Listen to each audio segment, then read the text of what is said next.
Hello everyone. My self S Thakur. पिछली class में हमने सीक्वेंस एंड सीरीज की 8.2 एक्सरसाइज के 1 से लेकर के 4 तक क्वेश्चन सॉल्व किए थे। आज हम 5th क्वेश्चन से स्टार्ट करेंगे। ये ज्योमेट्रिक प्रोग्रेशन के ऊपर एक्सरसाइज है। चलिए स्टार्ट करते हैं फर्स्ट पार्ट में। जैसे ये पार्ट दिया हुआ है। अब सबसे पहले हमने इसमें ये चेक करना है, क्योंकि यहाँ ये नहीं डिफाइन किया हुआ है कि which term of this sequence is 128। ये कौन सा सीक्वेंस है। पहले हम चेक करेंगे कि जीपी है या नहीं है। तो जीपी होने के लिए देखो, जैसे ये टर्म है आपके पास A1 A2 A3 A4, ये हमें चेक करना पड़ेगा। हम चेक करते हैं पहले A2 upon A1। A2 upon A1 इनके second term upon first term. Second term कितनी है, देखो 2√2 अपॉन 2। तो रेशो कितनी आ गई हमारे पास, √2, इसकी वैल्यू आ गई। सिमिलरली अगर हम थर्ड अपॉन सेकंड चेक करेंगे, जैसे A3 अपॉन A2 भी चेक कर लेते हैं। तो A3 कितना है, 4, और सेकंड टर्म कितनी थी, 2√2। और इसको देखो सॉल्व करते हैं, तब भी वैल्यू कितनी आ रही है, √2। तो इसका मतलब कंफर्म हो गया कि सीक्वेंस किस में, जीपी में। So that implies given sequence is in GP. Given जो सीक्वेंस है आपके पास, sequence is in geometric progression, GP में। अब देखो जो कॉमन रेशो है, उसको हम सेकंड अपॉन फर्स्ट या थर्ड अपॉन सेकंड, वो हमारे पास कितना आ गया, √2। तो इस सीरीज की हमारे पास कॉमन रेशो मिल गई। फर्स्ट टर्म देखो सीरीज की नोन है हमें, ए। ए की वैल्यू कितनी है, 2। हमने लास्ट टर्म देखो दी हुई 128, चेक करना है कौन सी टर्म है इस केस में ना। तो लास्ट टर्म का फॉर्मूला क्या होता है हमारे पास, A r⁻n−1, और इसकी वैल्यू कितनी दी है हमारे पास, 128। ए हमें नोन है, देखो 2 है, और आर √2 है। तो √2 और raise power n−1, this value is equal to 128। इसको सिंप्लीफाई कर लेंगे। देखो इसको भी फर्दर सिंप्लीफाई करते हैं, तो √2 raise power n−1, that can be written as 64। 2 से डिवाइड कर दिया इसको। इसको भी देखो हम इस तरह से लिख रहे हैं ना कि 2 रेश पर n−1 और whole divide by 2, and this is equal to 64 को भी हम 2 की पावर में चेंज कर सकते हैं। तो this can be written as 2 raise पर 6। तो यहाँ से अगर देखते हैं तो n−1 अपॉन 2 की वैल्यू कितनी आ गई, 6 आ गई। सो दैट इम्प्लाइज n−1 की वैल्यू कितनी आ गई, यहाँ से 12 आ गई। तो n की वैल्यू कितनी आ गई हमारे पास, 13। तो इसका मतलब ये जो 128 है, that is the 13th term of this given sequence. तो मेरे पास ये वैल्यू आ गई इसकी, कि 128 कौन सी टर्म आ गई आपकी, 13 टर्म। आई होप आपको ये सोल्यूशन समझ आ गया होगा। चलिए करते हैं इसका सेकंड पार्ट। सेकंड पार्ट जो आपका बी पार्ट है, इसमें देखो बी पार्ट, इसमें भी सीक्वेंस इसी टाइप का है। दिख रहा है देखो, second upon first, third upon second, same ही आ रहा है। तो ये सीक्वेंस भी आपका जीपी में ही है। हम आर डायरेक्टली निकाल लेते हैं। तो r second term upon first term, इनके 3/√3। तो वैल्यू किसके इक्वल आ गई, √3। तो इसकी कॉमन रेशो आ गई। फर्स्ट टर्म हमें नोन है, देखो फर्स्ट टर्म की वैल्यू कितनी है, √3। अब हमने चेक करना है ये 729 कौन सी टर्म है इसकी। फिर वही रिजल्ट, हम जनरल टर्म का ही फॉर्मूला यूज करेंगे। पिछली क्लास में हमने डिस्कस किया था जनरल टर्म का फॉर्मूला, देखो ARn−1, और इसकी वैल्यू दी हुई है 729। तो 729 इसकी वैल्यू दी हुई है। अब ए और आर की वैल्यू सब्स्टिट्यूट कर देते हैं। देखो ए भी √3 और आर भी कितना है, √3।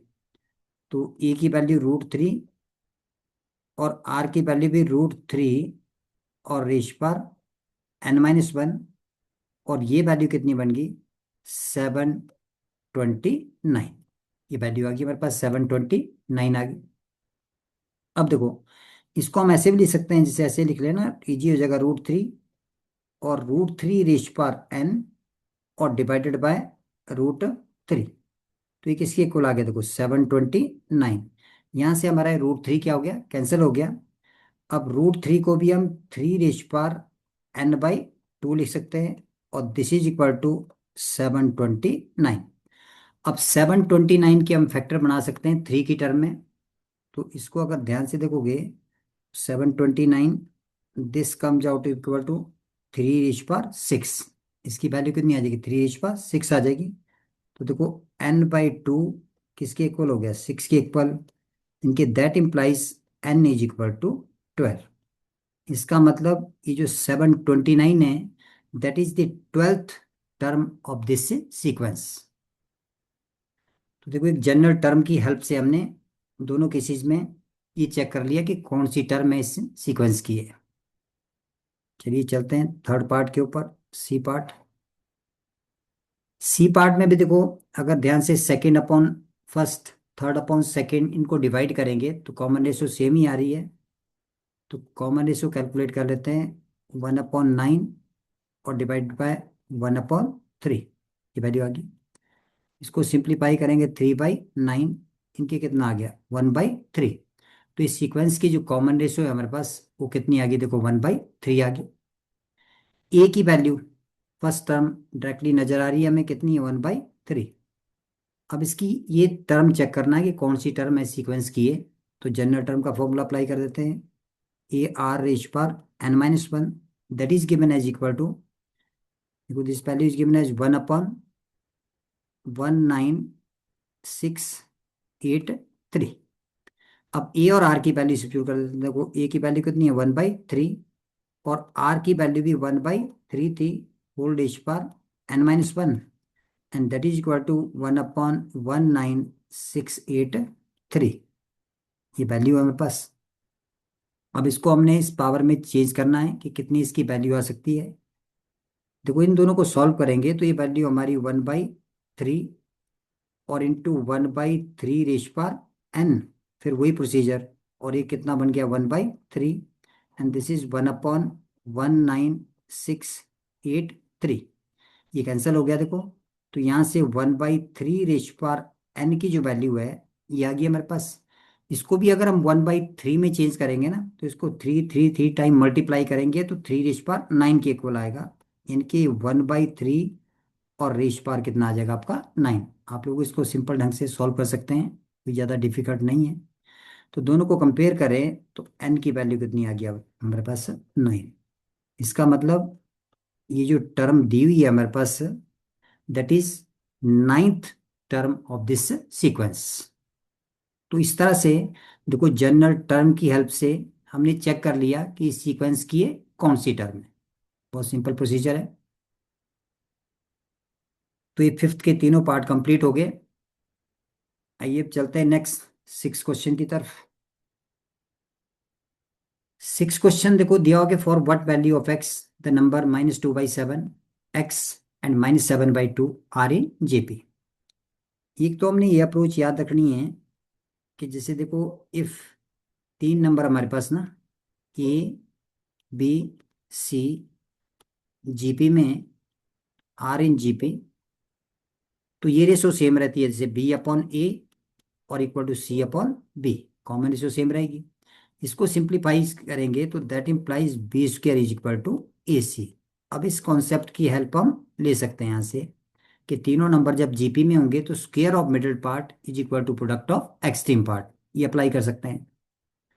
अब हमारे पास दिया हुआ कि number -2/7 x and -7/2 are in GP, ये जीपी में दिए हुए देखो। तो हमने क्या करना है, square of middle part, square of middle part that is equal to product of extreme part, इनके -2/7 और इंटू -7/2, ये आ गया देखो। इसको भी फर्दर हम सिंप्लीफाई कर लेंगे तो जो एक्स स्क्वेयर की वैल्यू है वो देखो कैंसिल हो गए, तो वैल्यू कितनी आ गई, 1। इनके दैट इम्प्लाइज एक्स की वैल्यू कितनी आ गई हमारे पास, +-1। तो जब ये तीनों नंबर जीपी में थे तो एक्स की वैल्यू कितनी आएगी, या तो +1 आ जाएगी या -1 आ जाएगी। तो सिंपल इस कॉन्सेप्ट का हमने इसमें यूज कर लिया जीपी सीरीज में। क्वेश्चन नंबर 6 कंप्लीट हो गया। चलिए नेक्स्ट क्वेश्चन नंबर 7 देखते हैं। सेवन्थ में भी देखो, सेवन्थ एट्थ नाइन्थ टेंथ चार पार्ट है, 7 to 10 एक जैसे ही क्वेश्चन है। इसमें देखो सम टू इंटीग्रेटेड टर्म, इनके अब सम कैलकुलेट करना है हमने, और सम का फॉर्मूला भी हमने पिछली क्लास में डिस्कस किया था। दोबारा फिर एक बार फॉर्मूला लिख देते हैं, कि जीपी में SN a into 1 - r⁻n upon 1 - r। ये तब है जब r is not equal to 1। ये यूज करेंगे हम। तो इनफाइनाइट टर्म का फॉर्मूला है, ए फर्स्ट टर्म है, r कॉमन रेशो है और n क्या है, नंबर ऑफ टर्म। इसका यूज कर लेंगे हम। देखते हैं फर्स्ट पार्ट जो इसका सेवन्थ पार्ट है। सेवन्थ पार्ट में तो कोई सीक्वेंस दिया हुआ है। इसकी फर्स्ट टर्म अगर चेक करें हम, तो फर्स्ट टर्म कितनी है, 0.15। तो इसको हम 15/100 भी लिख सकते हैं, इस तरह से लिख सकते हैं। और जो आर है इस केस में देखो, second term upon first term, इनके 0.015 एंड डिवाइडेड बाय 0.15। और इसको जब हम सॉल्व करेंगे, देखो इसको ऐसे भी लिख सकते हैं ना, 15/1000 एंड होल डिवाइडेड बाय 15/100। अब देखो ये बन जाएगा आपके पास 100/1000। इनकी ये वैल्यू किसके इक्वल आ गई, 1/10। तो 1/10 हमारी क्या आ गई, कॉमन रेशो आ गई। अब देखो ए भी आ गया, आर भी आ गया। एन एन कितना दिया हुआ है इस केस में, 20। तो एन की वैल्यू 20 है। तो हमने क्या कैलकुलेट करना है, S20। तो S20 करने के लिए पहले फॉर्मूला लिख लेते हैं, ताकि बार बार रिजल्ट लिखेंगे तो याद भी हो जाता है। और स्कूल में भी आप जब क्वेश्चन कर रहे हो तो रिजल्ट लिखो, पहले फॉर्मूला लिखो, फिर वैल्यू सब्स्टिट्यूट करो। तो SN, को ये फॉर्मूला था ए और 1 - r⁻n अपॉन 1 - r। एन की जगह 20 रखना है हमने। और ए की वैल्यू देखो कितनी थी, 15/100। सब्स्टिट्यूट कर देंगे। और यहाँ से 1 - r की वैल्यू हमारी, दैट इज 1/10। और रेश पार 20 एंड 20 है, and divided by 1 - r। And r की वैल्यू 1/10। अब इसको थोड़ा सा और सिंप्लीफाई कर लेते हैं आगे। जब सिंप्लीफाई करेंगे, देखो इसको अब सिंप्लीफिकेशन ही करनी है, न्यूमेरिकल वैल्यू सॉल्व करना है हमने। ये 15/100 है। 15/100 को अगर हम सॉल्व करते हैं, तो ये हमारा आ जाएगा 3/20 वैल्यू आ जाएगी। और देखो ये वैल्यू सॉल्व करेंगे तो 9/10, और यहाँ आगे कितनी होगी, 10/9। और इसको सिंप्लीफाई करते हैं, तो ये रिजल्ट आपका 1 - 1/10। और रेश पार कितना हो गया, 20। बस ही छोड़ दिया इस रिजल्ट को। फर्दर इसको सॉल्व करेंगे, देखो ये भी कैंसिल हो जाएंगे। 3 से 9, 10 से 2, ये वैल्यू आ गई 1/6। और इतना ही छोड़ देते हैं इसको, 1 - 1/10 रेज पार 20। तो ये हमारा फाइनल आंसर आ गया इस क्वेश्चन का, सम टू 20 टर्म। चलिए क्वेश्चन नंबर 8 डिस्कस करते हैं। 8 में देखो, क्वेश्चन नंबर 8 में भी सीरीज दी हुई है, सम टू n टर्म ही निकालना है इस केस में। तो अगर बात करेंगे ए कितना है, √7। और देखो आर चेक करें, दैट इज √21 अपॉन √7। इसको भी ब्रेक कर देना हम, देखो √7 इंटू √3 और अपॉन √7। तो this value comes out to be √3। तो कॉमन रेशो आ गई, सॉरी कॉमन रेशो आ गई इसमें, ए भी आ गया। अब हमने S N a 1 - r⁻n upon 1 - r, value substitute कर देते हैं। तो वैल्यू सब्स्टिट्यूट करेंगे, ए की वैल्यू √7,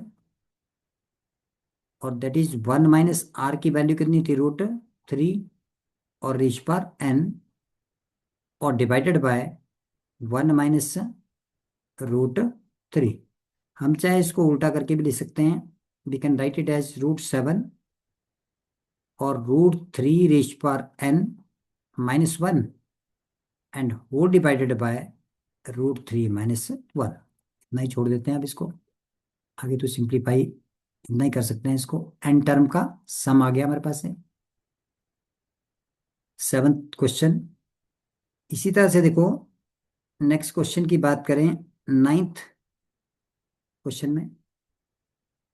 नाइन्थ में देखो सीरीज जो दी हुई है, 1 - a² - a³ तो इसकी जो फर्स्ट टर्म है, ये कितनी दिख रही है इसमें, 1। फर्स्ट टर्म देखो 1 है, और कॉमन रेशियो की बात करें तो second term upon first term minus a ही आ गया, ये वैल्यू यूज करेंगे। अब एस हमने एन ही निकालना है इसमें भी, S N that is a, और 1 - r raise power n upon 1 - r. तो फॉर्मूला यूज करेंगे, देखो ए की वैल्यू कितनी है 1 ही है, और 1 माइनस ए रेश पार कितना आ गया एन, और वो डिवाइडेड बाय 1 प्लस कितना बन जाएगा ए। तो इतना छोड़ दो, या इसको फर्दर भी सिंप्लीफाई करें तब भी कोई इशू नहीं है। तो क्वेश्चन नंबर 9 कंप्लीट हो गया हमारा। चलिए देखते हैं क्वेश्चन नंबर 10। 10 में चेक करो, देखो फर्स्ट टर्म ये कितना है x³ और r, r की वैल्यू कैलकुलेट करेंगे, देखो x⁵ 5 अपॉन x⁵3, इनके कितना आ गया x², ये वैल्यू आ गई। अब हमने n टर्म का formula S N a 1 - r⁵n upon 1 - r, check कर सकते हैं। तो ये कितना बन जाएगा, ए की वैल्यू देखो कितनी है x³ है, और 1 - आर की वैल्यू x², एक्स की पावर कितनी आ जाएगी देखो 2n, x² की पावर n होगी ना, और डिवाइडेड बाय 1 - x²। अब इतना ही छोड़ देते हैं इसको। तो ये हमारा सम आ गया, देखो डायरेक्टली फॉर्मूला अप्लाई करके अप टू 10 क्वेश्चन, 7 8 9 है 10, और सभी क्वेश्चन में हमने यही सम ऑफ एन टर्म का रिजल्ट यूज किया। तो ये हमारे क्वेश्चन 10 तक सॉल्व हो गए। तो आज हम इतना ही करते हैं इसको, नेक्स्ट क्लास में 11th ऑनवर्ड्स क्वेश्चन सॉल्व करेंगे। तब तक के लिए thank you, thank you all.